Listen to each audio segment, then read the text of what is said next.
It's not just that the world seems to be coming apart.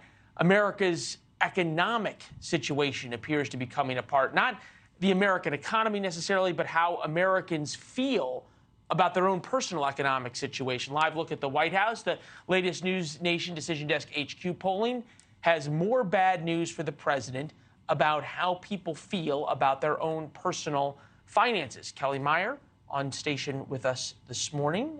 Thank you very much for being here. Of course, good to be here. It seems as though every time we hear from the president say things are getting better, the American people say that's not how I'm feeling. Exactly. It's different from what the message he's touting on the campaign trail to what voters are actually feeling from their wallets, which is one of the top issues that we're finding in our new Decision Desk HQ polling.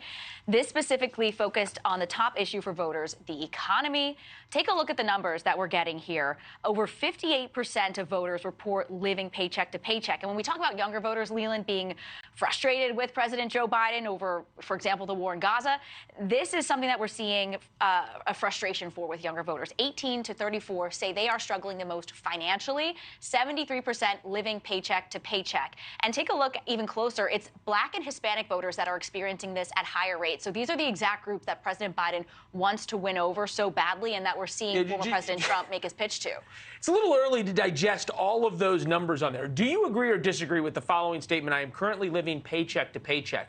45% of Hispanics say strongly agree, 47% of African Americans, and you combine somewhat and strongly, and you get well over 2/3 and into the 3/4 range, which is stunning. Yeah, and another thing that voters are saying that they're cutting back on purchases. So it's shopping, it's going to the grocery store, and nearly half of voters say that President Biden is to blame.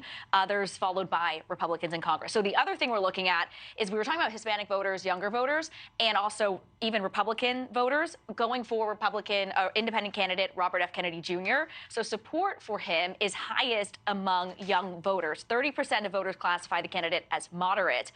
But then we're also talking about RFK Jr., whether or not he's going to be on that first debate stage. He wants to be there. The big question is, with these debates, are people actually going to tune in? And we're seeing that most of these voters will tune in for the 2024 debates. You see they're 78% likely to tune in, 22% not likely to tune in. And it's those three groups we were just talking about, younger voters, Hispanic voters, and Republican and Democratic voters. They express the highest interest of tuning in to watching these debates. So we'll see.